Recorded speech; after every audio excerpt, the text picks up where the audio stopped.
A good morning and a warm welcome to this week's edition of The Dialogue. It is the big show here on Sol TV when we sit to look at those big stories that made headlines within the week and put them into context. The panel is ready to take you through the program. My name is Sim Apollo, and I encourage you to also participate by sending in your comments, observations, and be part of this discussion in the studios. Welcome to the dialogue once again from that very busy week. Parliament returned from recess, and of course we can also look at the Petroleum Amendment Bill, which was also tabled in Parliament, and it seeks to, in one of its provisions, to create a monopoly on fuel imports. And the question, as it has always been, is whether the move can help lower the prices of fuel down at consumer level. Many other issues to talk about in the program. We'll also be looking at the US government announcing that Uganda will be cut out of the AGOA trade deal. What it means, its implications to the economy, and all those issues. But let me introduce first my guests in the studios. I am always pleased to have Richard Baguma Tinkasimire, a resident guest here. Welcome to the dialogue, and speak to our viewers. As always, I start with God, the very powerful, the Almighty, but also the very, very gracious. Wow. We still transgress, and at the end of the week we are here, able to talk and present ourselves. So I'm always grateful to that. I'm grateful to the viewers who do follow us. Thank you very much. One of them asked me that do I stay in studio? They call me a resident. I said, no, studio is not my bedroom. I am perhaps the most regular there. Yeah, true. And then, of course, now I have a colleague on the panel whom I'm very happy to see. After very long, I will not take the thunder. You will introduce her, yes, but I'm happy to see. And always, Apollo, thank you for calling us. Good. Thank you. And Apollo, you will not silence me on this one. Please go. I never saw or tasted the 9th year birthday cake. We are still waiting. So the other time on the show, we talked about it. We are still waiting. Okay. Thank you. I'll pass on the message to the people concerned. But pleased to have you on the show this morning, Richard. Thank you. I take the pleasure also to introduce to you Jane Nalunga. And Jane Nalunga is the Executive Director for SEAT in Uganda. Welcome to the dialogue. Thank you so much, Apollo. I'm so happy that I'm here after a while. Wow. I'm so happy to be here. Thank you so much for inviting me. And I'm also happy to be with my brother here after a long time. So I'm also grateful to God, the most merciful, the most gracious, that He has kept us, alive. Yeah. So many of our friends are not here anymore. So we thank God for that. Wow. And I'm also happy to be here. Thank you. Viewers, before we kick off the show, there is one thing that caught my attention, and it is about the effects of the change in the weather patterns in this country, and how we are responding to that particular challenge. This week, another bridge along Kafu River collapsed following the torrential rains that have been pounding many parts of the country all through this month. And looking at what happened when Katonga Bridge caved in, the inconveniences caused to people who connect through that bridge, that river, across that river. And the economic challenge that comes with such an occurrence, such an incident. And looking at Carrefour Bridge, it connects the biggest part of the southwestern along that part of Hoima and the Albertine region. And I ask myself if we have a contingency plan to ensure that if something happens of that nature, UNRWA and other concerned departments can work out that problem and help people move as fast as possible, because I don't know if, Richard, you think that is a concern, but I will ask you what made your week. But that was my concern. I'm sorry, your week was made by collapsing bridges. This is very serious. You had a bad week. Yeah, true.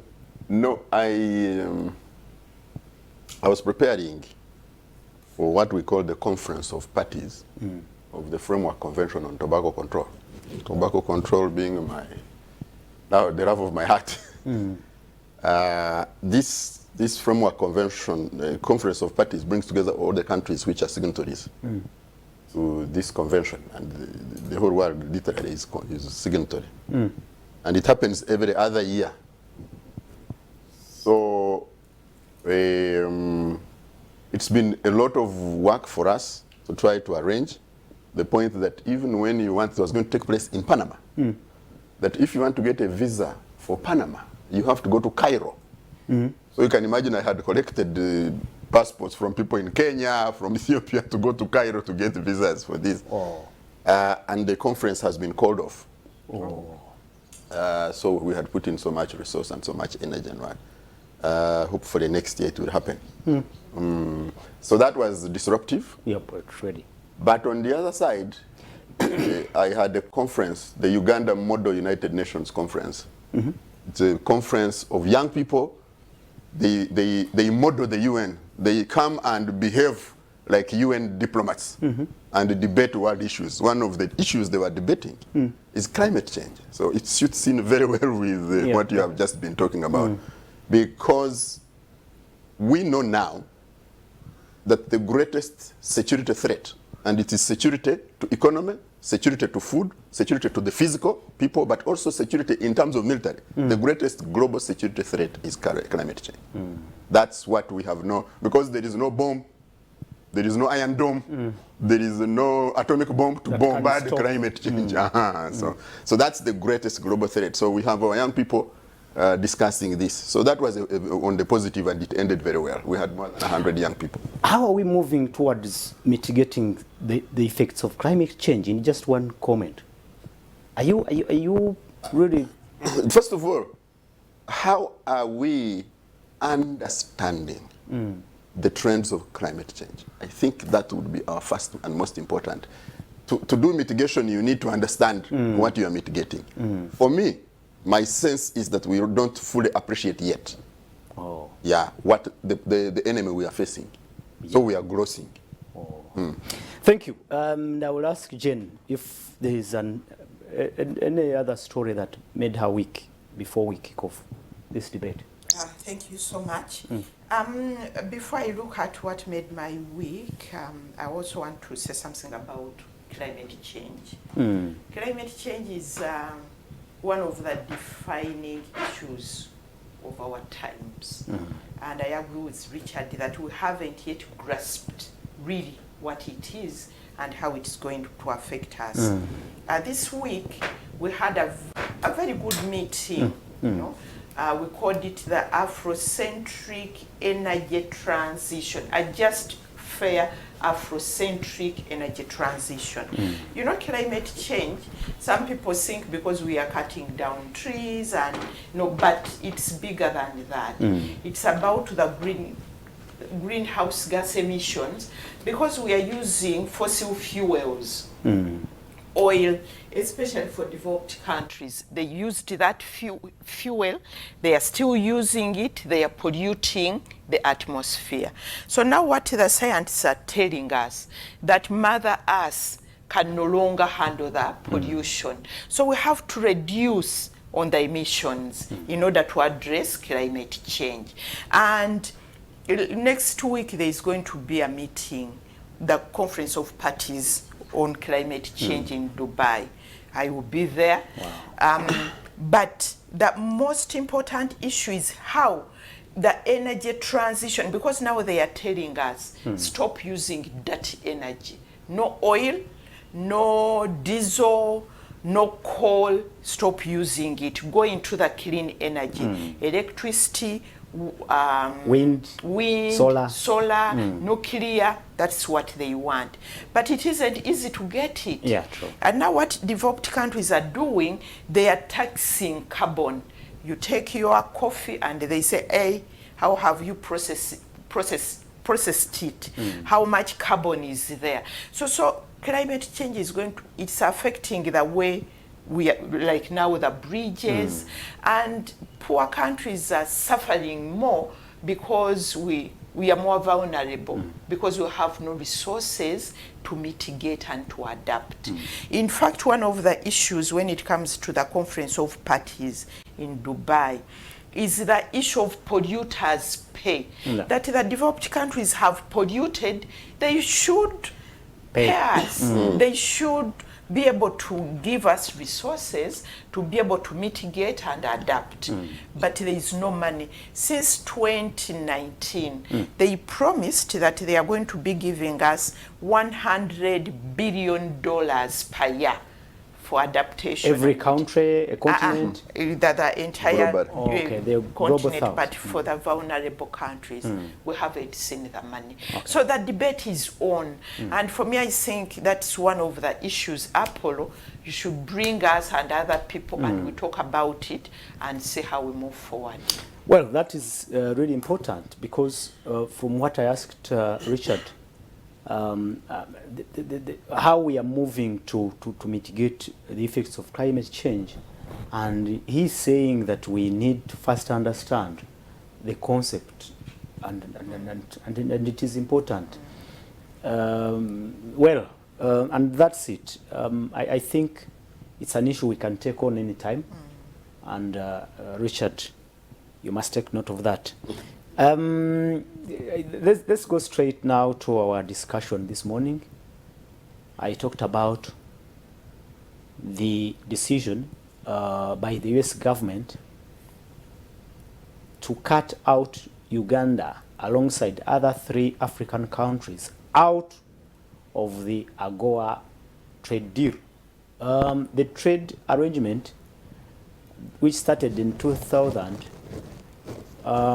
helps African countries, those that are eligible, to benefit through exporting their products to the US market duty-free.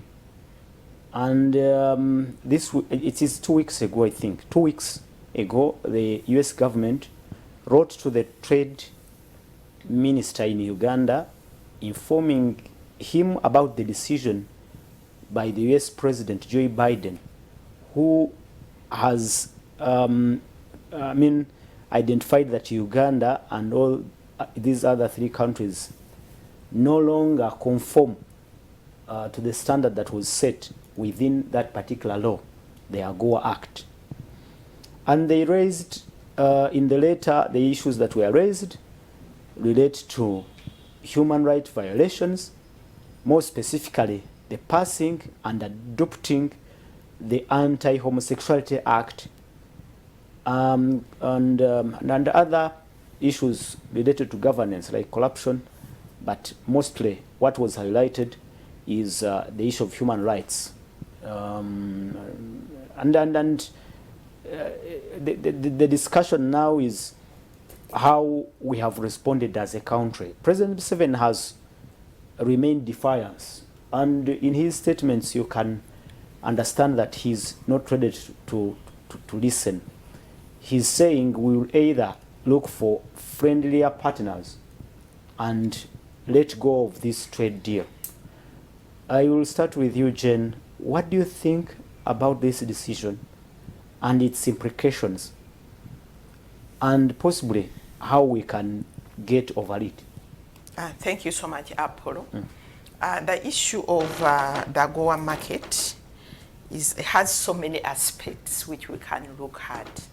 But for me, I really believe that any market is good for us. We need as many markets as we can get.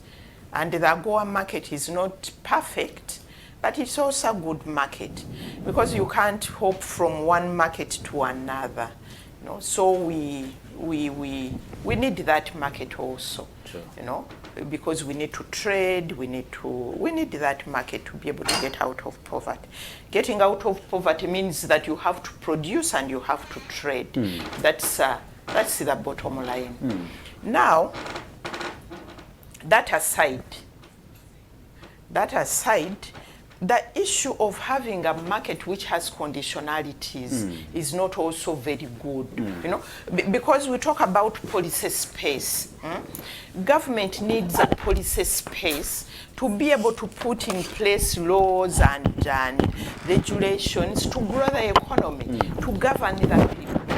So if you get a market which is also very restrictive, it's not also very good. I'm pointing out issues which we can broaden on. Another issue which is very important is that way, as a country, Uganda, we contract trade deals and trade agreements. And in Siatini, we talk about the issue of no free lunches. If somebody says, I have a market here for you, you need to ask, what do you want from me in return? And you need to read the agreement. What are the conditionalities to be able to access that market? That one we didn't do it, you know. Then another issue I think which is also important broadly is how have we utilized that market? What are we sending there? And for me, I think when we look at the AGOA saga, it should be a learning lesson to be able to say, we have all these markets. We have the EBA, Europe said bring everything but arms, and we told them we don't have arms, bring everything. You look at the regional market, the EU market, the ESC market. We are struggling, you know, rotten bee, maize and all that, you know. There are markets there. But in the trade language, we have what we call the market access and market entry. When the US says the market is there, that's market access. But you need to do certain things to enter that market, put your products there, and be competitive on that market. And I think that's what we also need to discuss. Are we capable of ensuring that we put our products, the quality, the quantity, utilize those markets optimally so that we can be able to get out of poverty?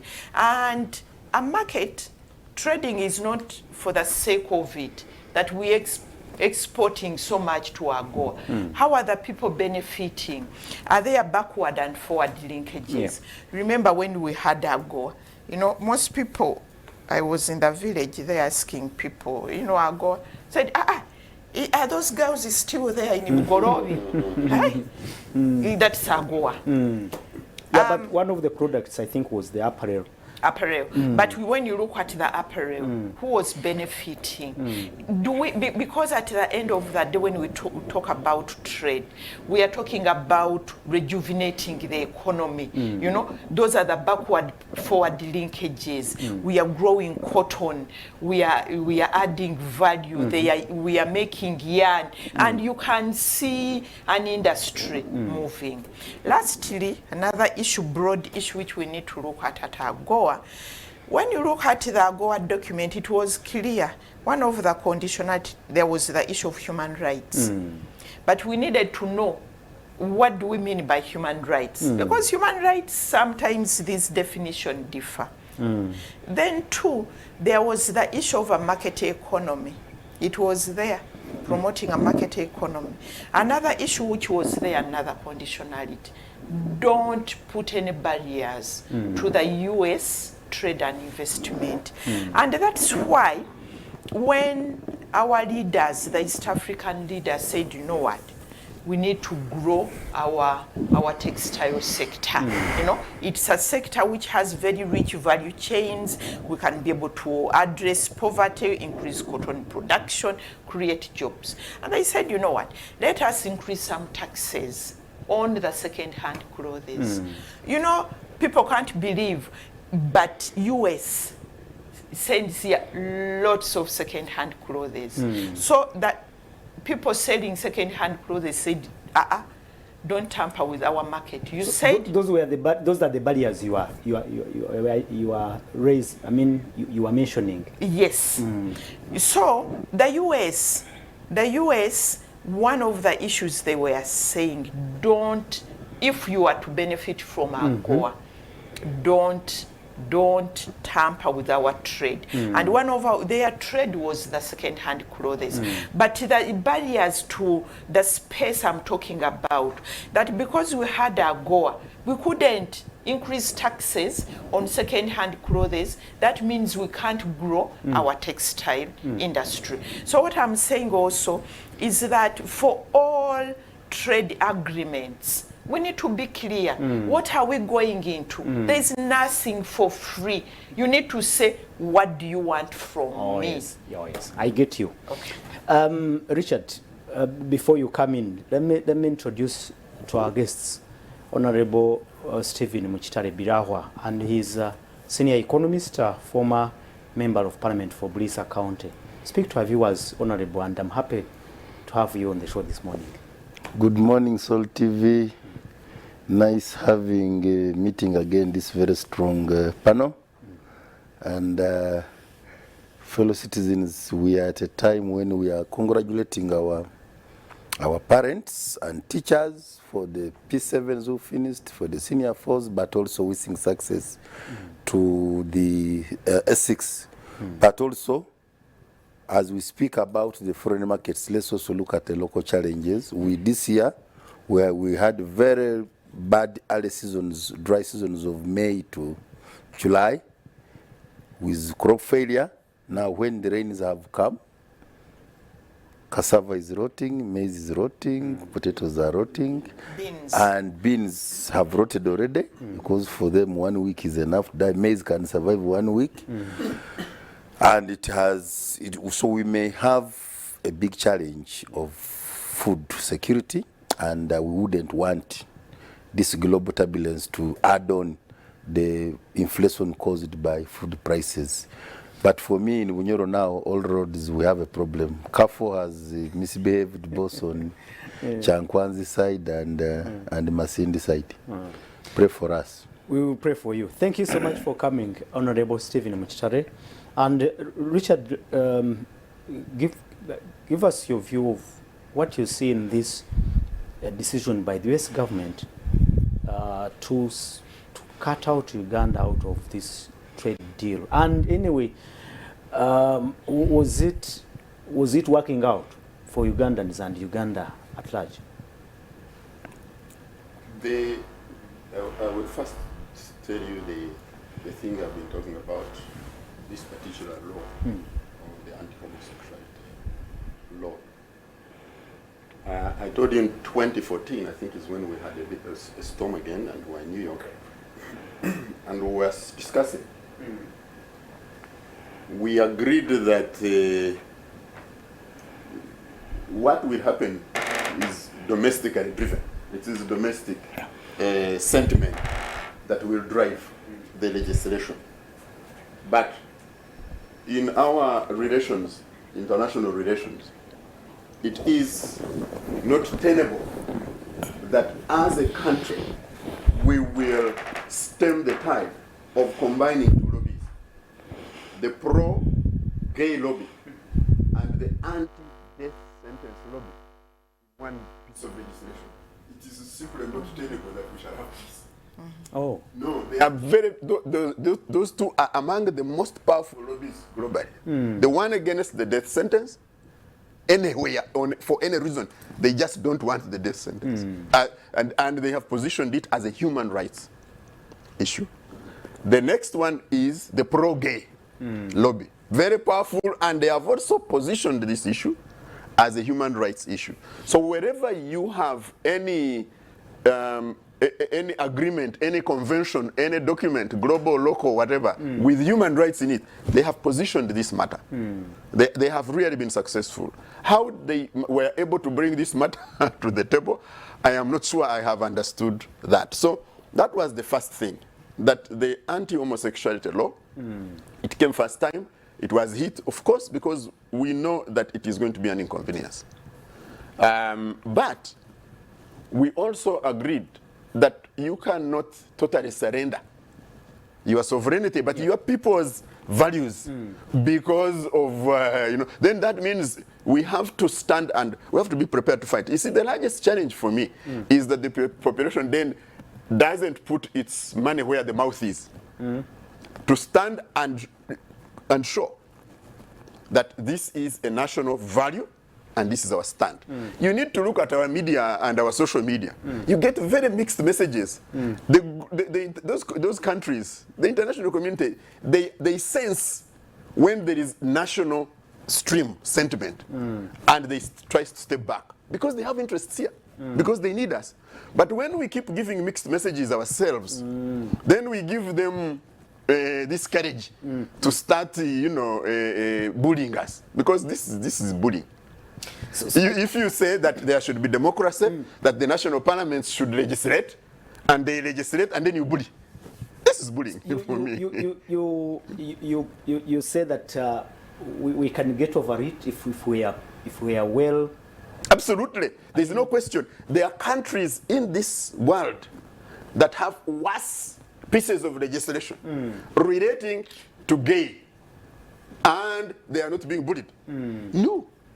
So yes, actually, I think it is President Museveni who was really, citing the Arab countries. So they have tough legislation against homosexuality and based on religion. So even if you accuse us of basing our sentiment on religion, it's happening elsewhere, and you're not bullying. So that's the first thing. The second thing, I was in America in September. We are trying to promote trade, So yes, there is some pain that we get when you cut us out of AGOA. That's true.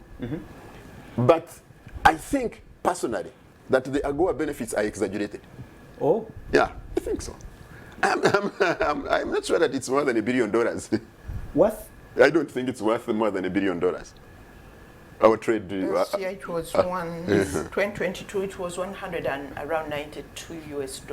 I don't think. Million US dollars. Million. So not just AGOA, but the entire trade. I'm talking about AGOA related. No, I think it's exaggerated. Well, you see, Jen talked about something important. She talked about access. What we were discussing when we were in the US was the barriers, the extreme barriers to access to our products. You take one thing that we are discussing, for example, the phytosanitary, they call them phytosanitary standards, that you should trace the bean of coffee from the farmer to that we cannot sell coffee directly to the American market. We must find an established dealer there to process our coffee. To be the one that we should not bring processed coffee. So I think partly and this wakes us up even more. Sometimes these are wake-ups. What are we doing for our regional market? We are not even satisfying our regional market. We are not even investing adequately in these regional markets. So the benefit from the AGOA trade, for me, I think is exaggerated. Yes, that's my position. So while there is some pain that we shall get, but I think the benefits of AGOA so far have been exaggerated. The other thing is, you see, why would the American government doing what it is doing? Okay. It's responding to its domestic politics. Like we respond to our domestic politics here and we say we have the anti-homosexuality law. The homosexuality lobby, the other side, is so powerful that it affects its politics. So they must be seen to be doing something. I told you President Biden appointed somebody, it's called the Special Envoy for LGBTQI+. And when we were in the US, one of our ministers, part of our ministerial delegation was to meet him. Oh. Yeah, and discuss, particularly because of the World Bank issues. The World Bank is more painful for me, I think. And I can tell you there is progress on discussions with the World Bank. Yes. I think even this week in Parliament, there was another funding proposal that was tabled for funding directly from World Bank. Yeah, And remember, the last announcement was that no new proposals will be accepted by the World Bank Group. Yeah, the gay lobby is very powerful, I tell you. They have positioned themselves very, very powerfully. But once they know that this country is taking a stand, that we are united in this stand, that we are not playing, of course, when it becomes so irritating and so difficult, we shall go back to court and undermine the law. Thank you. Richard, thank you so much. And let's hear from Honorable Stephen. I request you to start from what Richard alluded to, that this whole trade deal, trade relations with the US government or the US is exaggerated.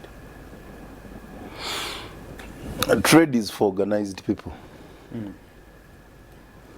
You must have the quantity, you must have the quality, because there are standards you're going to find. And I don't want to be a specialist in studying the American interest, much as I've studied it. I've studied the American Constitution, the American foreign policy. Their security and their economic interest is number one. So the moment you go against their economic interest and their security, you have crossed the red line.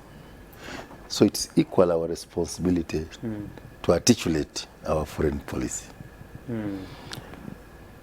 We have not used a AGOA opportunity as we should have. Okay. I wish we had. The apparel, for example, the textile sector is quite a rich value chain. That even at what we call the terminal value, scrap value, you can still sell it as used clothing. This is what Jen has been saying. So that's the scrap value, that's the terminal value. You can still sell it. We used to call it dumping in the early economics, but these days used clothing is no longer called dumping. I don't know why. So it should be our own deliberate conscious effort called an industrial policy. You know, export promotion and import substitution are two, you can call them magic if used simultaneously.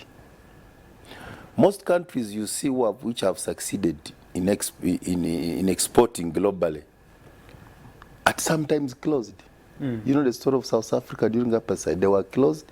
They started providing everything internally. By the time they opened up a side, they were the best exporters. Japanese, after the Hiroshima and Nagasaki, they had a closed economy, met their internal needs. They started, if you check their exports in 70s, only for export, they started concentrating. After meeting the local need, then you go for exports. The Chinese until recently. So, why do we even start arguing with Americans when no school in Uganda is using our local apparels and textiles? That's the starting point. You don't create standards to satisfy the American market. You create standards for the domestic market, number one. But how do you protect it? The import substitution policy, boo-boo, should not be just lip service. You give contracts. You give contracts to the existing companies to supply these uniforms. And it works magic. We should have stopped importing the army uniforms long ago. Government buys a lot of uniforms. All these ministries, you go and see what they are putting on they are all now putting on branded uniforms, but they are imported materials. So why are you quarreling with Biden? We are our own problem. We are our own problem. The regional market is just too much. From 2009 economic global turbulence, what has saved us is the regional market. Yeah, true. No longer just the seeds, cotton, coffee, and the teas. We are exporting food. You go to Western Uganda, Kagadi here, you come to Mubende. Trucks are from Congo carrying cassava, fermented cassava this size. You don't do any process. You just throw. I wish we could add value. I wish we could add value. Sudan, but Sudan is taking us all sorts of things in a raw form. But I think, Honorable, we can agree that there is something special we must value in the trade relations with the U.S.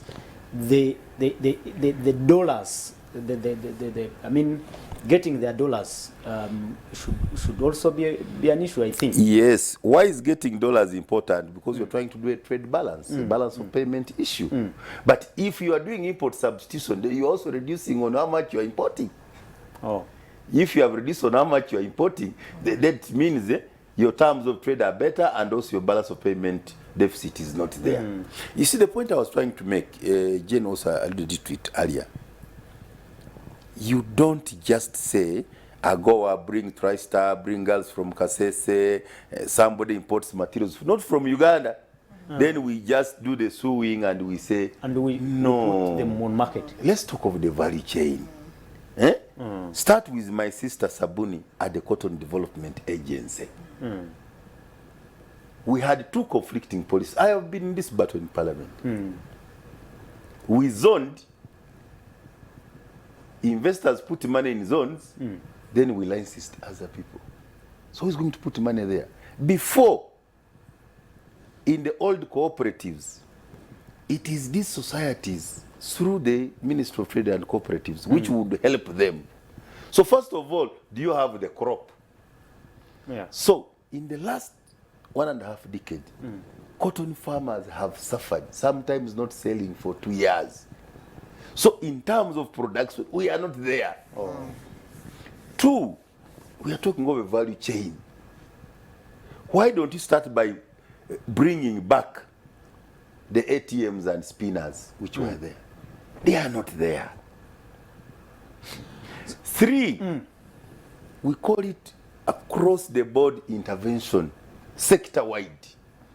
If you want the apparel, the textiles to work, you start from the farmer, you come to the ginners, you go to the spinners, you go to these, the ATMs, and then, but for us, where have we been putting is intervention? TriStar. Yeah. What? At a higher level. Now, these guys are also a problem. The ones whom we thought are going to. Now, yesterday we were just reading the equal opportunities report. And that's another problem. So you will find that the regions which were traditionally cotton growers, they don't even know about AGOA. There is nothing which has been sent to them to revive the cotton industry and their granaries. So the speculators who are brought by some powerful people are the ones who have been in the show. I don't want to mention names. Are the ones who have been in the show. And that is wrong. So Honorable, you're saying we don't need to quarrel with the US. No. We can could have done better. And leverage on the local market. Could have the local market. Or regional market. When you develop the local market, you are developing capacity and standards. Oh, yeah. Because every market, even when they say everything but arms, you must be having standards. Even if you are selling an avocado, it must be well preserved. And you must have used good chemicals. You know the problems we have with chemicals we are using in this country today? Why do you think Sudan and Kenya is questioning aflatoxins? What about American market? So there are so many endogenous. Oh, yeah. For me, you know, I'm trained in total quality management audit, quality management system. We believe in continuous improvement. So before you put anything on the market, please make sure you've done all your internal checks to make sure that we are there. Now, when you succeed domestically to give uniforms to the schools, uniform to the government staffs, the parastatals, to the army, then you are with the neighbors, the regional market. From the East African community, now we have Sudan and DRC as members. You now go to the African African continent. What I hear from your submission is that there could have been an opportunity for trade with the US, but we have not utilized it. We have not that opportunity. We can do better. Not possibly, maybe we may not have been prepared for that market. 15 years after AGOA, we should be much better. We should have revived the apparel and the textile sector in the country. Now, from there, you don't even have to depend on only America.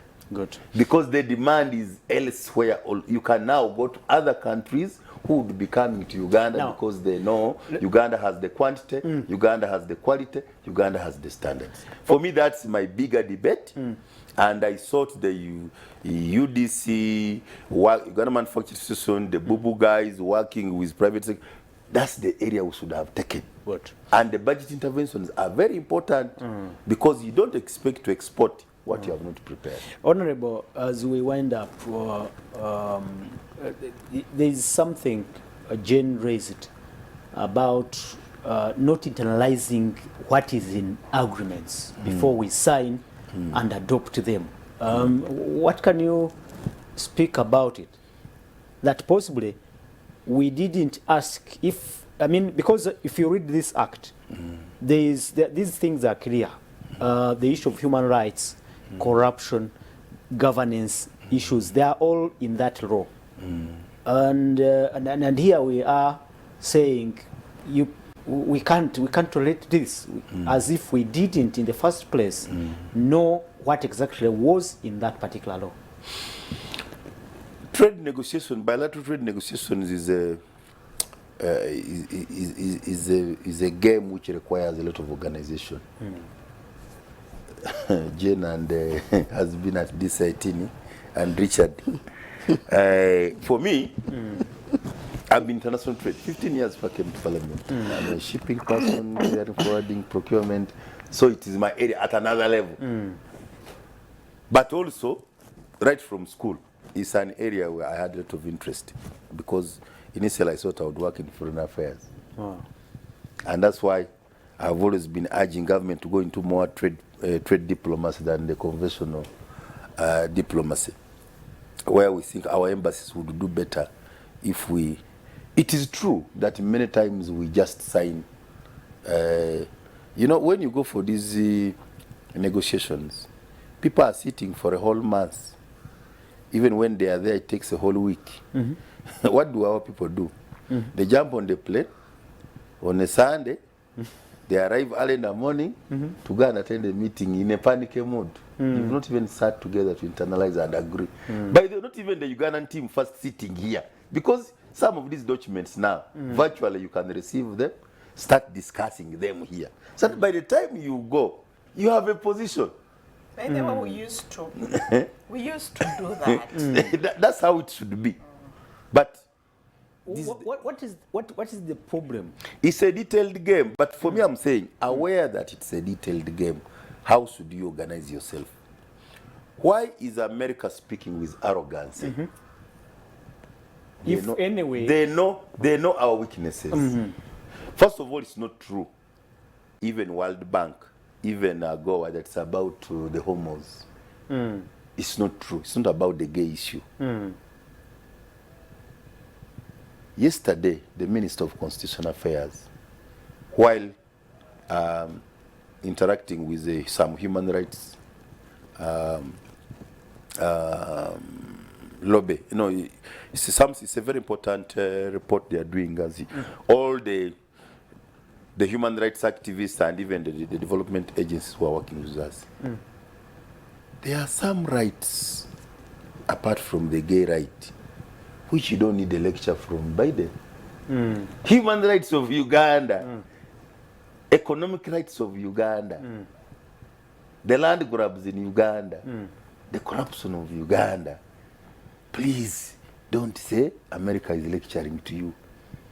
It is us ourselves who should say, Ubuntu, this is wrong. So why should you now again start blaming? So much as we may blame, There are so many Biden things. and For me, you know, for me, yes. I am for national dialogue. I am an NRM 311, but I know a lot of our mistakes. All I have right. come from private sector. I've been in the government. I know what is not going right. Why don't we check these things ourselves? So that, because even now, if they, who am I going to ask to give us their Gov't report? Do you want to mention names? You would have a crisis. You would have a crisis. Whom would you want to talk about the cotton sector failing? You would have a crisis. Okay. Whom would you want to talk about the ministry and the ad hoc committees now doing exports? The ministry guys say we don't have a budget. The budget is elsewhere. So there are real structural issues, That we should endogenous challenges in the country. Good. We should be addressing without, you know. Thank you. The Banyoro have a saying, there are issues which are yours. Deal with them Thank you, Honorable. internally. Thank you, Honorable. Yeah, And, organize yourself and we move on. We only have 3 minutes to the break, and Richard, you can utilize those 3 minutes, especially on what Honorable Mr. talked about, that much as we can blame the Americans for their arrogance, we have not, one, utilized our market here, not prepared ourselves for that market of the US and all that, and on top of that, we have these issues they are talking about are real here. No, but you see, Mr. Dialogue, Mr. National Dialogue, Honorable Mr. That's what we call him. You see, this is where I keep telling you that I have a challenge. Honorable Mkitari plays public roles. Some of us don't really play public roles, but we play roles. Jane plays the accountability pushing role. But we are all in the middle of it. She said something. In our earlier times, before we would go to Geneva on this trade, we would sit here and then we would discuss. That has gone away. And for me, like I tell you, even when I was here last time, I said things, and one of the panelists said, it's only Baguma who can say those things. Me, I'm not here. We have boxed ourselves into a corner where we cannot even point out to say, you so and so, you are the ones doing this. Exactly. We are all trying to be careful and good boys and girls. We have been intimidated and cowed that now we cannot even say that. I keep telling you that, you see, I went to America. I found there my brother, Audrey Kruabogo. He's my brother, by all intents and purposes. We appeared in the newspaper together. I reached here and I received 12 calls. How can we join the ones who are benefiting from, I don't know what was it, exportizing something? I had absolutely no idea. I also wanted exportizing. You see, that is where we have taken our country. And so, Jane, we will be traveling with you again to trade talks, but there will be no planning at home. No. Thank you so much, Richard. Thank you so much, yes, yeah. And you can't. And of course, we will go for a break, and when we return, Jane will make concluding remarks on this particular topic, and then we move on to look at another very serious matter as government moves to monopolize importation of petroleum products.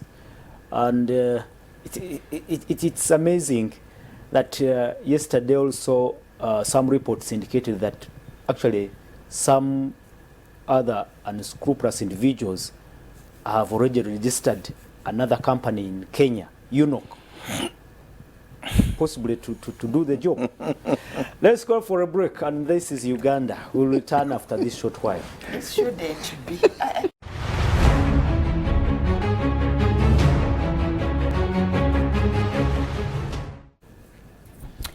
Welcome from the break. This is The Dialogue. My name is Sima Polo and Richard Baguma Tinkasimire. a communication expert, is with us in the studios. Honorable Muchitare Stephen Birahwa, a senior economist, is also in the studios, but also Jane Nalunga, the executive director for SETIN Uganda, is also in the studios, looking at the U.S. government's decision to cut out Uganda out of the AGOA trade deal. What implications can come with this decision, and what can we do to get over it? Well, before we went for a break, several issues had been raised, and it's really, I can say it's funny that the issue of not internalizing agreements before we put ink on paper is being one of them. Let me look at the messages, and Abel Keru Ampumuza says, good morning, Apollo and the panel. I'm happy to see Jane Nalunga and Honorable Muchitare, and to Mr. Baguma, salute. I agree with Baguma. Americans are playing home politics. See what they are doing in Gaza. It's just to win support at home. And as far as their foreign policy is concerned, yes, and as far as their foreign policy is concerned, Richard, we really encourage you to continue getting this message through, and observations, and we'll be reading them out. Jen, please make your final remarks on this particular topic. You've heard from Honorable Muchitare, you've heard from Richard. Make your parting shot on this particular issue. Okay, thank you so much, Apollo, and thanks to my fellow panelists. For me, I really believe, strongly believe, that this country, we can trade our way out of poverty.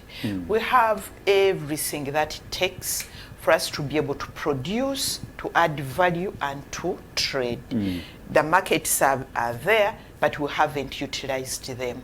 And that's why I agree with my fellow panelists that we are exaggerating the US market. But it's because we haven't utilized it. For me, I think when you look at what's happening with AGOA, like I said, it should be a learning process for us. The way we have mismanaged all our markets, starting from the domestic market, we don't even see it. The regional market, we don't care. The international market, we are not there, and that's why we are running a trade deficit every year, because we are not taking anything. We have mismanaged our production. We have mismanaged our entire trade. And I want to go back to the issue which Honorable Muchitare has raised, the structural issues that we will have disorganized the management of our trade, starting from even the Ministry of Trade, which is not there. Richard here and Honorable, we used to sit before any meeting. Today we are negotiating the CFTA. How many people know about it? When we talk about AGOA, it's somewhere else in another office, not in the Ministry of Trade. Now the CFTA, I even don't know, the Continental Free Trade Area. I don't know where they are going to put it, you know? So unless we address those structural issues, these issues are going to come up. Because even if they give us back AGOA, we are not going to utilize it. They give us it, but we are not going to utilize it. The domestic market, we are not utilizing it. So I think, I don't know, Honorable, I think we throw it back to Honorable. They are the people who sit in Parliament and who do things there to see how do we get back on the table to be able to organize our production, organize our trade. But we are not in a good place. Wow. We can only hope for the best. And Richard, finally from you, Jen talks about learning, taking the AGOA decision as a learning template do you see us taking that direction? Because the response has been to hell with your with your announcements. To hell with, we are going to look elsewhere for friendlier partners if you cannot. You see, it is difficult to see Mukitari being honorable and not former honorable again. It is difficult to see. You see, Mukitari, you can't take the positions he takes and you are allowed to go back to Parliament. No, you can't. So, Jane, when you say we take it back to Parliament, Parliament has no powers to make these decisions. You go to plot 1 Nakasero or Entebbe. That is where the power is. And you see, if we do not have the courage to face that, then we will remain going around in circles. We will have, you see, let's talk about Pineti for just 1 second. Because for me, the oil we are going to talk about is a Pineti situation. It is. It is. But who came out and said, by the way, Pineti is me? Openly, publicly, and said, no, don't run around. I don't want to see you running around. And that's the phrase he uses. Pineti is me. And then we go and we say we take it to Parliament. Why? Or UCDA. That you see, Minister of Trade. Which one? The Minister of Trade is in the Presidential Advisory Committee for Trade and I think Investment and Exports. That is the Minister of Trade. And so if you want the things to happen, that's where the budget is. That's where the budget is. So for me, for us to sit here on television and tell people that we are going to Parliament, I am not sure that we are going to get any action there. I think we should take the action to where the action happens, and we should put the pressure. And you see, by the way, that city of Nakasero one responds to public pressure more than anything else. Once they know that the Bunyoro region is unhappy with this oil happening, you will see pronouncements. Once the Banyoro are cowed and their representatives speak in Rodicha, it is finished. Meaning Nyangere billion is long overdue. Finished. Otherwise, we shall remain Chitandugaho. Okay. Thank you so much, Richard. Thank you so much, Jane. Thank you so much, Honorable Muchitare. I will quickly run through this post from President Museveni responding to this issue of AGOA. It's a letter to Bazukuru, of course. I need to advise you not to be over-concerned by the recent actions by the American government in discouraging their companies from investing in Uganda and on removing Uganda from their AGOA list. Some of these actors in the Western world overestimate themselves and underestimate the freedom fighters of Africa on account of some of the freedom fighters making mistakes of philosophy, ideology, and strategy. Some of the foreign actors erroneously think that African countries cannot move forward without their support. Certainly, as far as Uganda is concerned, we have the capacity to achieve our growth and transformation targets, even if some of the actors do not support us. It is the 8 points that I outlined for you at our recent independence celebrations that are decisive. The 8 points are patriotism, not following politics of identity, but following politics of interest, supporting the private sector, economic infrastructure development to lower the costs of doing business in the economy, regional integration to create big markets that can absorb our products, working with the foreigners who respect us, eliminate corruption, social infrastructure, develop the human resource through us, and many. One comment from you, Honorable, from what the President. From reading from the President, His Excellency, President Museveni's mind, just make a comment on this particular issue. As I wind up on this subject, Ugandans are very hardworking, are very enterprising. Government will tell them, grow moringa and they will grow. Grow this and they will grow. Chigaji. When do we specialize and do something, consolidate in good quantities? I want to thank Cabinet for finally passing the National Physical Development Plan. We have talked of zoning and enterprise selection in NRM for so many years. But when it came to PMA, we reduced it to extension, advisory, and procurement. PMA becomes NADS, you lose the 7 pillars. When you talk of PDM, it has now become giving money. And yet we thought it is starting with mindset and other things. So as a country, there is global market. We know the coffee has market in $1 billion every year. We know Ugandan strugglers who have tried in Ugisu, in Ankole, to do their coffee. But when government interventions come, they aren't given to these hard-working citizens. You hear somebody from Mars is the one going to. So you distort from the president's response. You distort the progressive farmers. Do you see progress? Now, Do you see the light at the end of the tunnel? I was trying to bring out a point, how Uganda is going to engage the world trade. You know these things we used to call Banyankole Kweteran, Bunyoro growers, cooperatives, Busoga, society. BCU is about to die, but struggling. Let's go back to those. Why are they important? Kalangala project is succeeding because Bidco came and got a nucleus area. It gives seedlings, the right ones, not the Teso factory which the oranges growing are not the ones that have too much fiber, not the ones required for juice. That should have been sorted out from the beginning. That's why I'm saying Ugandans are very hardworking. They're even made to do things which will not have market tomorrow. But if you use that arrangement, every region in Uganda, you go and see how much it is now in Chigezi Highland. So that's the model which will give us bulk coffee, are we doing bulk tea, what you actually bulk proposing, everything. Honorable? Are we doing And here in the break we talked about something. There has been a science week. And the president was there.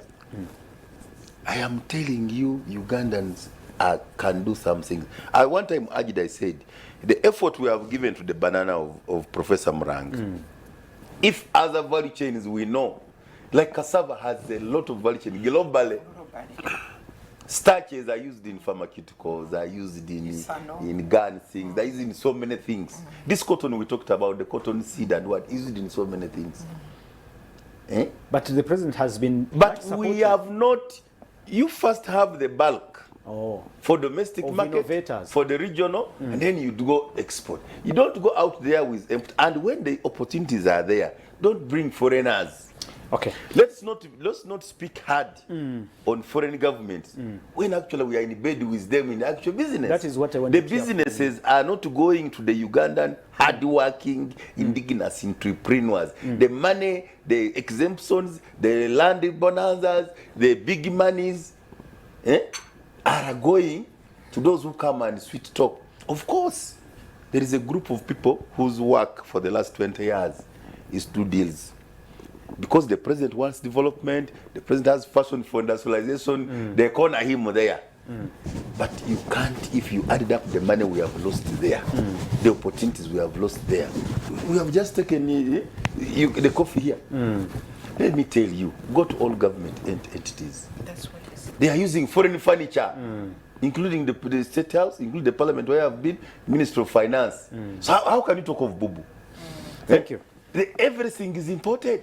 Thank you, Honorable. So for me, what my appeal is that it is possible in this country to have an industrial policy, to have an import substitution, and from there you go for export promotion. Good. It is possible to zone this country as per the National Fiscal Development Plan, which by the way has taken 12 years waiting to be passed, to make every region in this country productive, and if every region has an industrial park, and has the skilling to take. You see, the advantage of specialization is that if you say that Bugisu has this Arabica coffee, they will get all the expertise, the extension, the research, the agro-machinery, and if you say Chigezi has now gone into Tui, has been having Irish, you also make sure they have everything. If you say Western Isle is tobacco, you do it perfectly. If you say cotton is in this area, so that we zone and get the specialization of all those areas and the add value, because export market requires quantity,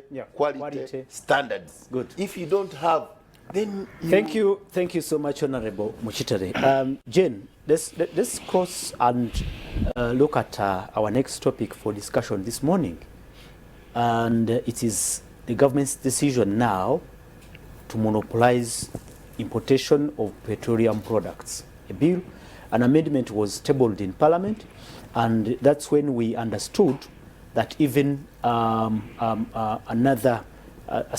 agreement has already been signed between, is it Vitol Bahrain, to work with UNOC, a government company, to solely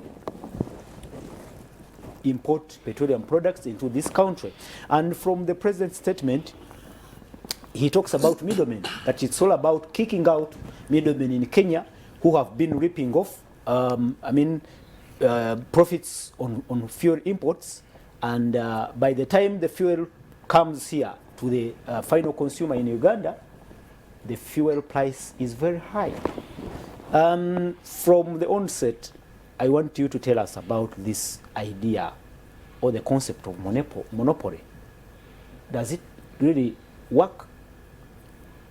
Thank you so much, Apollo. You know, when we are discussing here over tea, the issue of Pineti came up, you know, that it's a replay of the Pineti case, and there are so many parallels when we talk about suspicions. Yeah, and the suspicions, and also because you see the issue.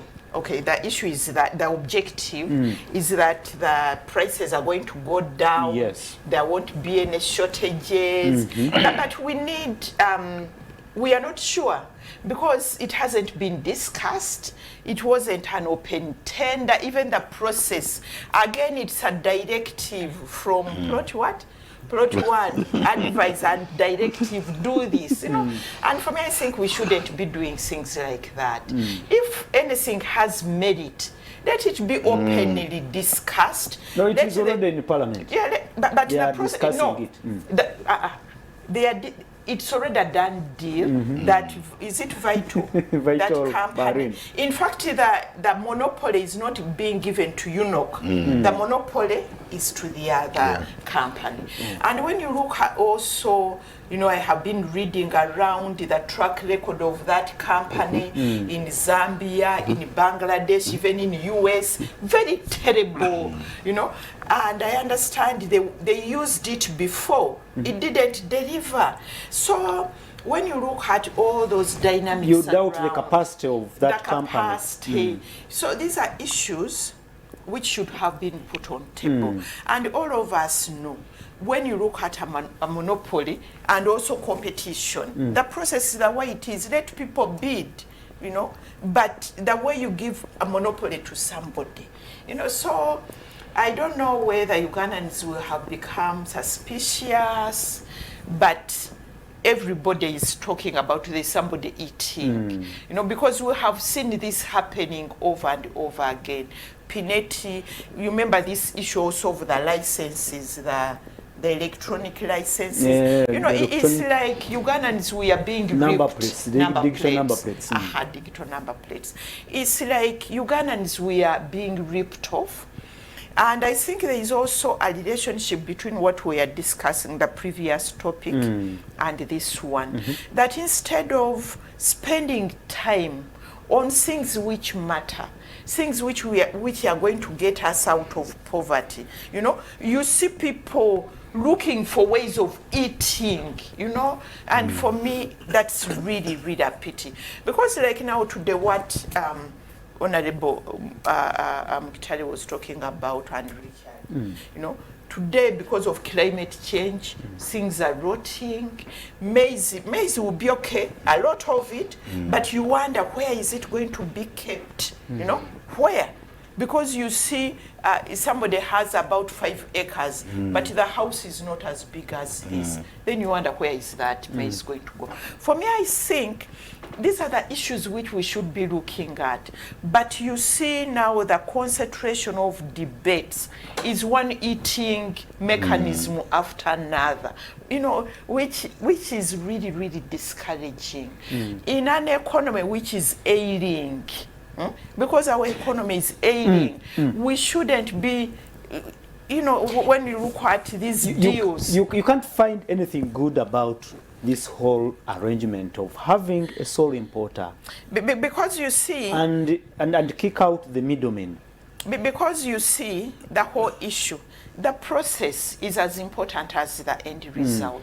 Because if the process is flawed, you know, then you start questioning, is it really, are they looking at the good of the people, that the palm price is going to go down, that there won't be any shortages, or is it because somebody wants to eat? Because you just can't say, so give so and so. Yet the track record of that company is so bad.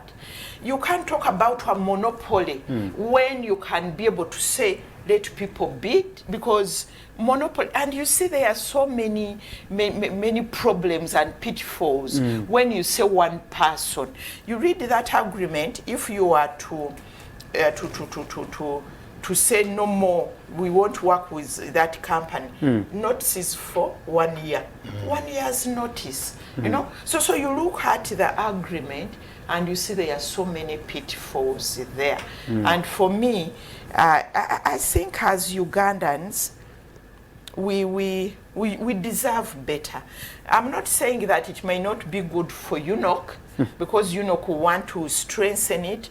It's our company to deal with our oil and all that. But for me, I think the process is flawed, and there is a question mark on the end result. Who is benefiting? The process raises suspicion. You know, Apollo, lastly, the people say follow the money. When you follow the money, you know who is benefiting and who is not going to benefit. Thank you. And Richard, what do you make of this move?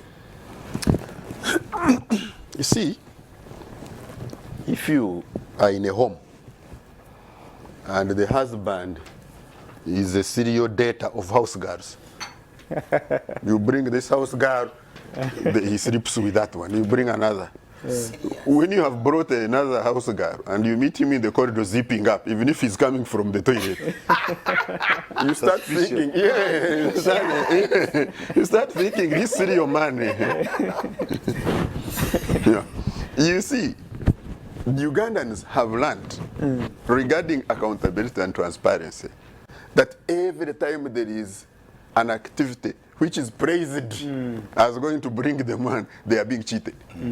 They have learned over time that every time you see something being praised as good, then you know somebody is ripping them off. By experience. That is, yes, this is the experience they have.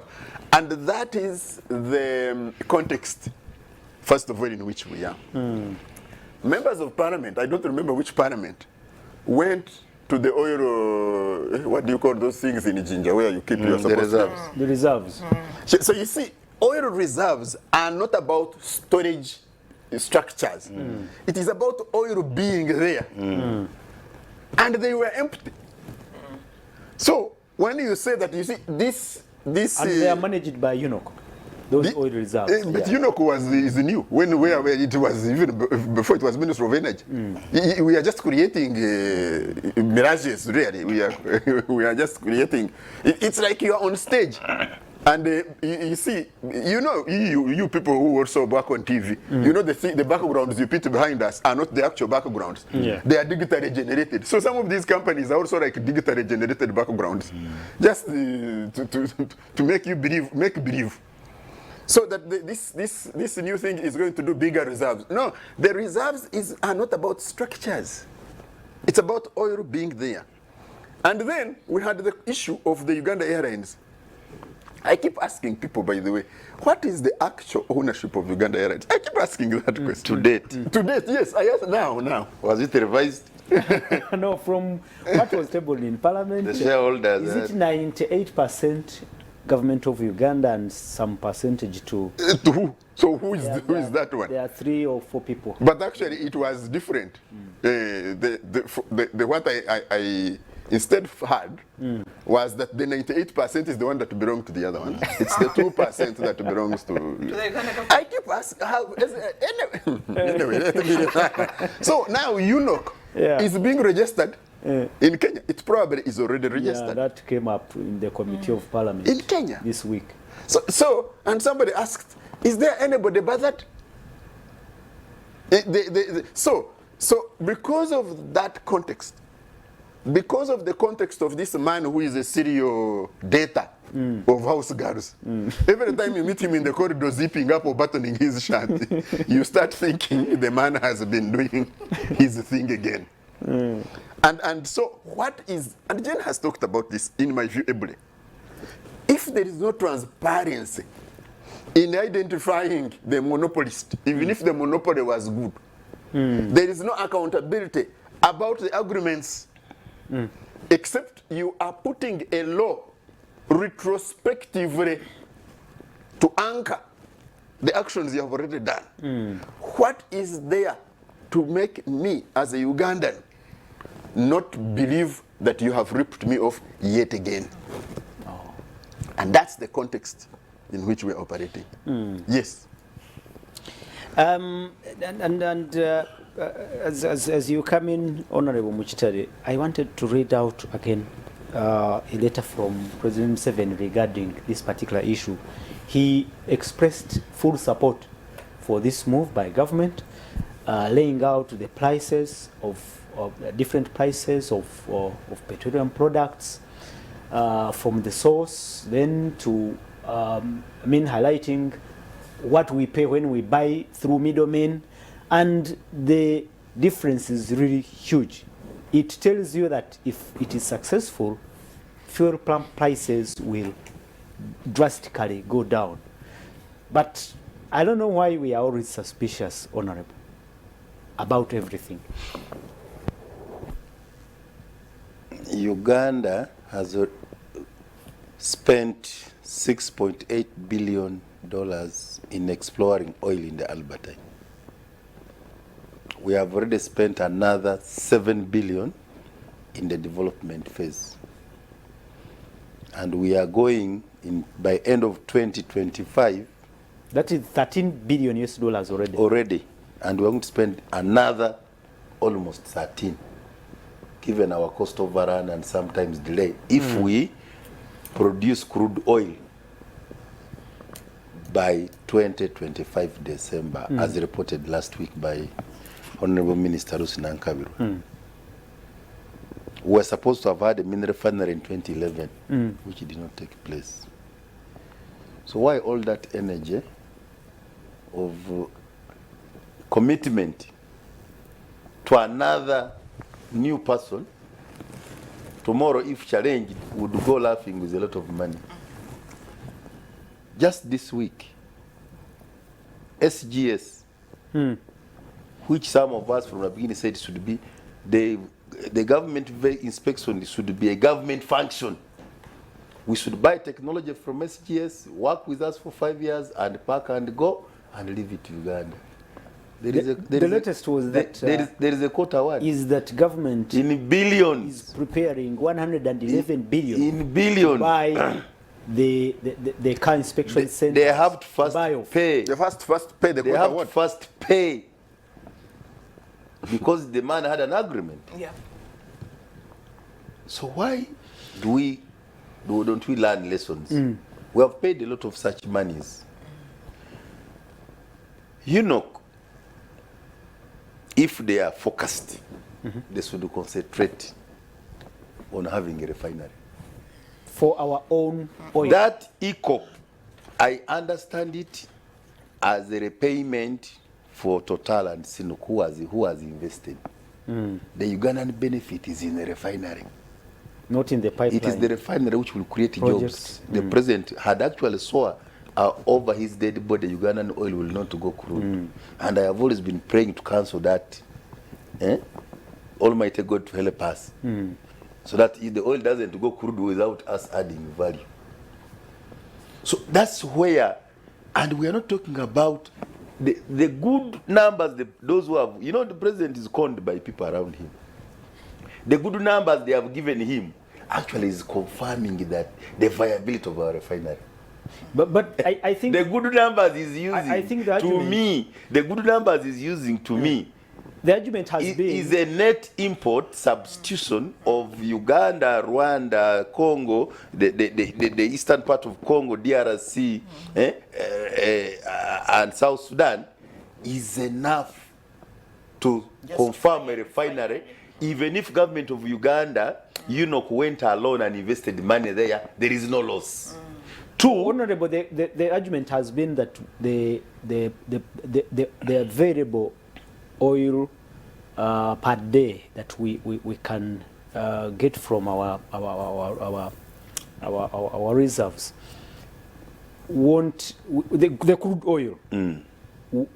We don't have capacity to refine no, it here. that one I have said the 70% being Yes. exported is It's okay. okay. Yeah, that you we have- actually we must export. You are even actually confirming that mini refinery should start.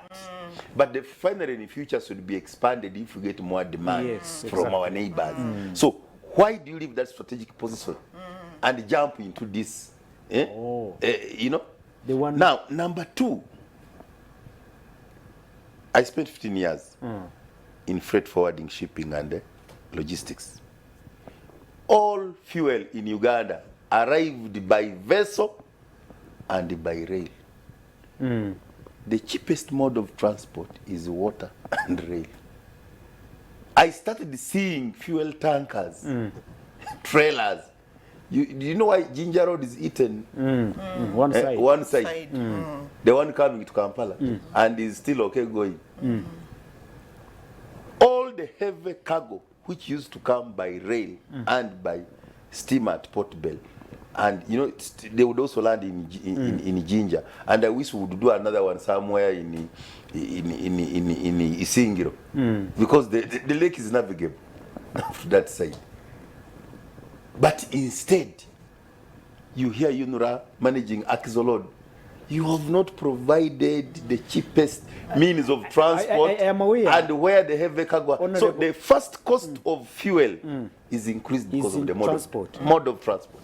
But I'm aware, Honorable, And I'm still Honorable coming. Muchitale, that government is working with a group of private, wait a minute, private entrepreneurs like Mike Mukura, that they have built vessels that will actually help Salutation, and ease transport in salutation to Captain Mike That is not the Mukula name you should have brought. for his personal effort. He's just making a statement that water transport is the cheapest mode of Yeah. transport. And it can be used reversal. Remember, the late Gaddafi, Muammar Gaddafi, had given us a refined pipeline from Eldoret to Kampala.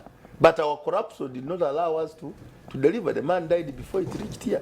So what we should even be talking about is the refined interconnection between Uganda, Kenya, Tanzania, DRC, Rwanda, and of refined oil. Not the pipeline deal. So for me, I don't have any excitement with this Tanga line. That is exporting value. That's exporting wealth, exporting jobs. It's good for Total, Okay. the investor. It's good for Sinuk. It's not good for Uganda. Talk about the middlemen now. So And now, importation.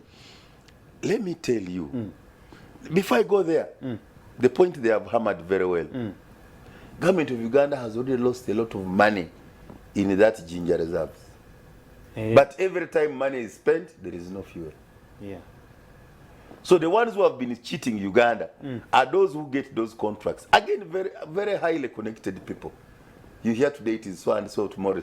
Before they, and you see, this is how we are going now to blame UNOC for failure. The reserves have their bad history. So the nascent UNOC to now be given that Yeah, it is the one that is managing the reserves. the excess baggage. You will very soon hear a sacrificial lamb being thrown out of the innocent. For me, I've told you, I was shipping fuel for this country. The major shippers of fuel, both by rail. You can ask Enos to Msimo where you can. We're bringing fuel for almost Total, for Shell, for all these big companies. Now that reminds me of another thing. On top of the Uganda government ginger reserves, the reason why government liberalized the many oil companies, including Starbucks, which are here, was to expand reserves. So these companies are licensed on condition that they themselves have reserves. Now, why do we want to go from that level back to monopoly? So it's a policy reversal. It's a policy reversal. For somebody who doesn't know the industry, would get confused. It is a policy reversal. And get excited with the calculations you are given. It's a policy reversal, yes. But are there benefits? It is an enforcement and regulation matter to make sure that each company you see in Uganda, whether it's gas, the new ones I'm seeing, rubies, they should have those reserves. That's the policy. That's the policy. So their license is on condition that everybody has reserves. So this monopoly would then be working against that. Oh. So why would you bring this this monopoly? So I can tell you. What do you read? Government has no capacity. Because I've also worked in the port. I have been in this shipping for everything. The coffee you were talking of earlier, when he was talking about the peanut, he was pinching me to say something. But I worked for Soccer Deck and Soccer Fina, the biggest buyers of Ugandan coffee since we started exporting coffee from colonial days. The Swiss, the ones who have the actual... You were saying something about the capacity of the actual auction. So, whoever is going to deceive you that will bring the price down is a con man. Really? Is a con man. Now, oil industry is a cartel. The refineries themselves are a cartel. The reason why the debate of the refinery of Uganda is taking long is because there are those who thought that hinterland Uganda, for what you call the landlocked, but we say land-linked. I've already told you that you can just do a refined product and you remove this fear of landlockedness. So, the Kenyan Mombasa refinery was refined by private sector. These guys have there where they want to take their fuel. That's why they would rather take your fuel to Tanga and sell it to their existing network. So for Uganda to penetrate, you want to penetrate to become an oil producing country. Not only that, but you even want to refine. So this cartel you're trying to break is not easy. But I don't blame the international cartel. Uganda in 2010 got $1 billion of capital gain tax. Why didn't we start the refinery journey? In the same year, when Governor Museveni was about to leave, I was coming with him from Washington. We spent over $1 billion in air defense. We have spent much more money than what we required to have a refinery 6-7 years ago. So we are not committed to having a refinery. Really? The industrial park in Hoima, the land, you had women complaining. Evictions were done 12... I don't get you, Honorable, when you say we are not... Wait a minute. Firstly, I remember there, I found the Banyoro in displaced people's camps in compounds. That was more than... The president... Listen, those were more than 12 years ago. On the I want you to get me out of context. In context. Don't get me out of context. 14 years ago, as he's saying, 14, 13 years ago, people were evicted from 29 square miles of land to start the industrial park. To date, there is no street, there is no electricity, there is no water to call it an industrial park. I am saying it is possible to simultaneously do the central processing facility as the oil hits. This oil, the first one they have done in Ulisa is on my father's grandfather's grave. The one which is being done in Ulisa. Can produce oil in the next 6 months. So if the works of the refinery were also simultaneously going on, technically, early this year, the international airport was declared a plane can land there. I've done logistics. Yeah, in Kabul. But we are waiting. So the industrial park is waiting. So this foreign dominated oil and gas. I'm not talking about the stealing, the cost overrun in oil and gas, the denial of economic rights of the people of Achola and Bunyoro in oil and gas business, because the cartel doing oil and gas business, less than 8 families of Uganda, 8 families are in charge of oil and gas business. So Economic rights. So the cartel you're So talking when about Americans is complain, economic, then he said it's America. But I am telling there is no Acholi, there is nobody Mugungu there who has any say in that industry. So, please, what is causing us this? The very guys who are very powerful, who can influence, and by the president has been given this information, he doesn't make it himself. People have come, how the appointment, you had the Otafire complaining. His report, the president against number plate never reached. But how can you have a number plate which the Minister of Internal Affairs has not internalized? Who is going to use it anyway, that technology? The National ID project is incomplete because they are dealers who have made money in all these botched procurements. All these botched procurement, there's somebody who is stinking rich. He has bought houses in South Africa, he has apartments, he's stinking rich here. We are not performing in terms of fighting poverty. The president say, please, I want Mioga, I want my people to have to fight poverty in these regions. I want PDM, but the money, the hemorrhage is going in these dealers. So another dealer is now coming, like you earlier mentioned, coffee. Another dealer has now come in. You're calling it Vitro. So another dealer has come, and I wish my president can listen to citizens.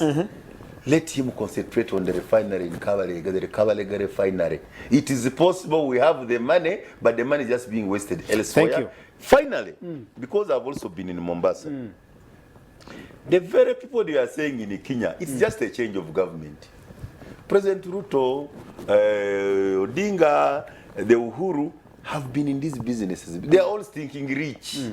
So a change of government to say, do you know that there was a fight to stop the criminals because Uhuru has a say?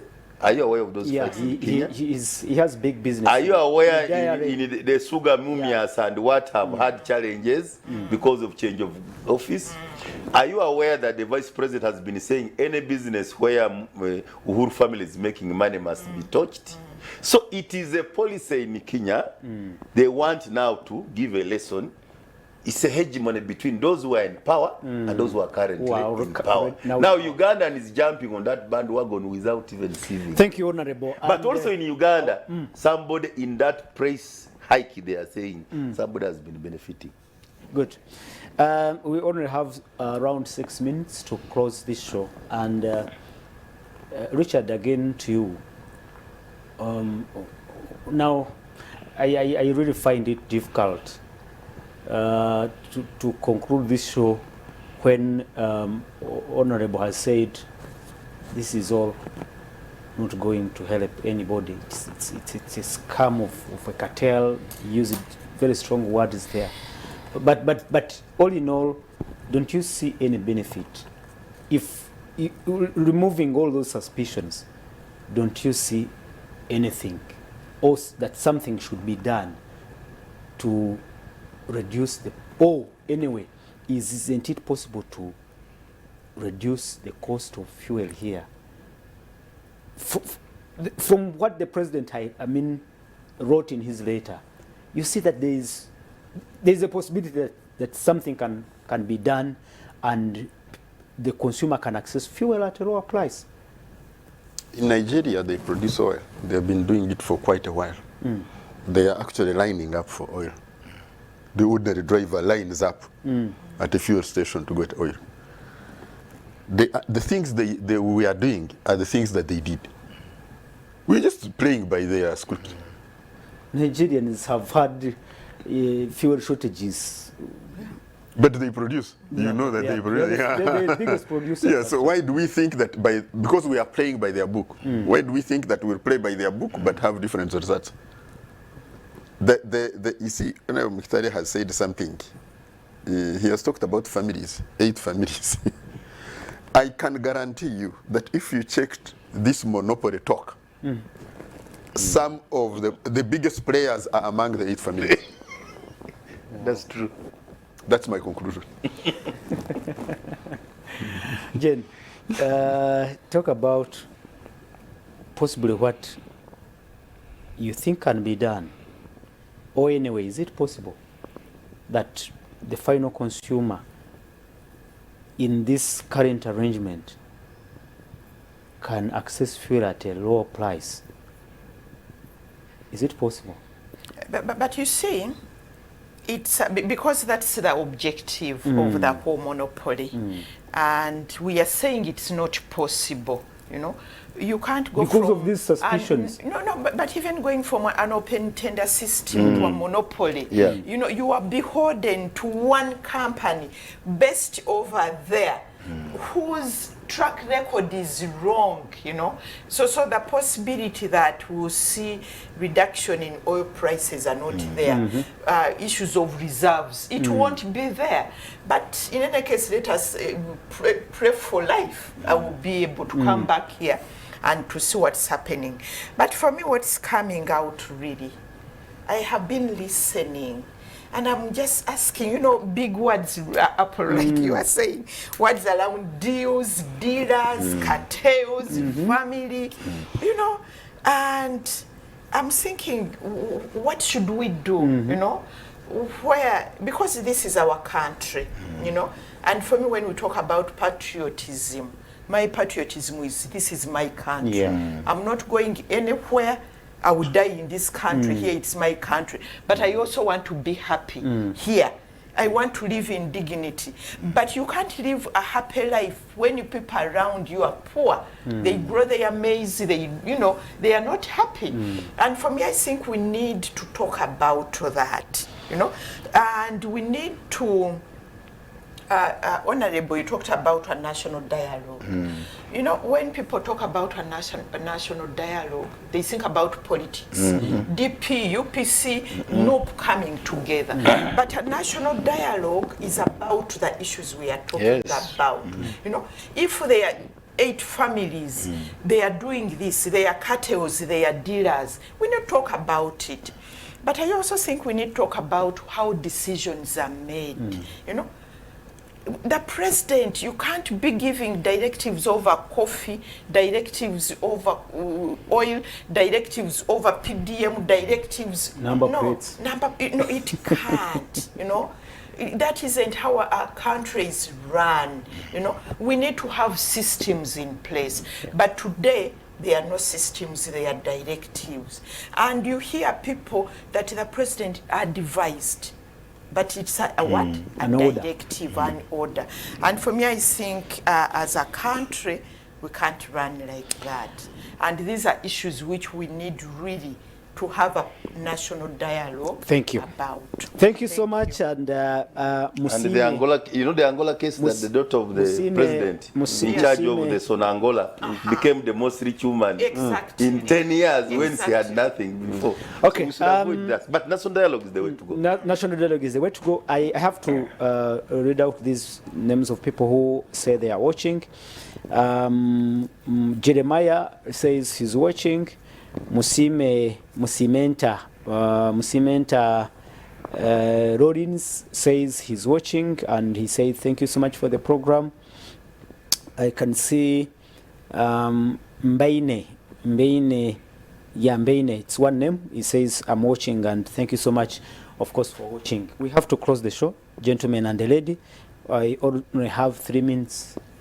Richard, can you make your for me concluding remark? For me, one, we should not fail to use the opportunities that we have to voice the things that are good that we see, but also the things that are not good that we see. I think we should try as much as possible to keep voicing these things. I told you more than 12 years ago, I went to Bunyoro, and the people who had been evicted were internally displaced. They were internally displaced to Bunyoro. Frankly, the media was not talking about that. We did not talk about that. And that fuels impunity. This impunity of, I don't know, families and cartels gets fueled because we keep quiet, because we get cowed, because we are pushing 2 corners and we are out of Chitanduga. Wow. So, Apollo, I think we must keep doing our part. The second thing Finally. is to talk, yes, and that's the final one, to talk to the citizens, to understand that actually every time they cast a vote, whether it's a by-election, whether it's election, actually they are speaking to power. Yeah. And I tell you, because power is loved by the ones who hold it, they pay attention. They may pretend not to. Thank you. Stephen, Honorable Stephen, in just 1 minute, please. Very many people have told me, Honorable, Besides dialogue. you are talking about there's no crisis in Uganda to deserve a dialogue. And as a trained diplomat, I say that's for stupid people. Because you should be proactive. You should be preventive. We have a saying, I can put in my in-laws, Baganda. Abana balikola byawe, then you know you are not a leader. We should do everything possible proactively, in a preventive manner, because the state of affairs, you had the uproar when the Equal Opportunities Report came. It is possible to bring this debate. Citizenship means you raise to the occasion and say, what is yours? Good. Now the problem, everybody wants to continue to get another contract, wants to keep on the job, wants to get a favor from government, and we choose to keep quiet. This fuel price you are talking about, Uganda pays the highest tax in the region on fuel. So if citizens understood how much they pay on fuel, and by the way, there is a levy we put on that fuel for making roads which are not there. So if that money was all going to the road fund, even the potholes not be there. Thank you so much, Honorable Stephen Muchitare, former Member of Parliament for Bulisa County and a senior economist there. And a message coming in from my lecturer, Cheyune. Cheyune, he says, that is an educative discussion. Do you know Cheyune? Cheyune was from my DC. Cheyune Senyonjo. Senyonjo, RDC, Kalangala. Cheyune Senyonjo worked with him in cabinet in the guild in Makerere. He was UPC very then. Thank you so much, Congressman. Professor Cheyune. Thank you so much. Thank you so much, Jen. Thank you. It's a pleasure having you on the show. Thank you, Apollo. Richard, thank you so much. Always a pleasure. And to our viewers, thank you so much for being with us all these 2 hours. We'll be returning next Saturday in another big edition of The Dialogue. Good afternoon and God bless Uganda.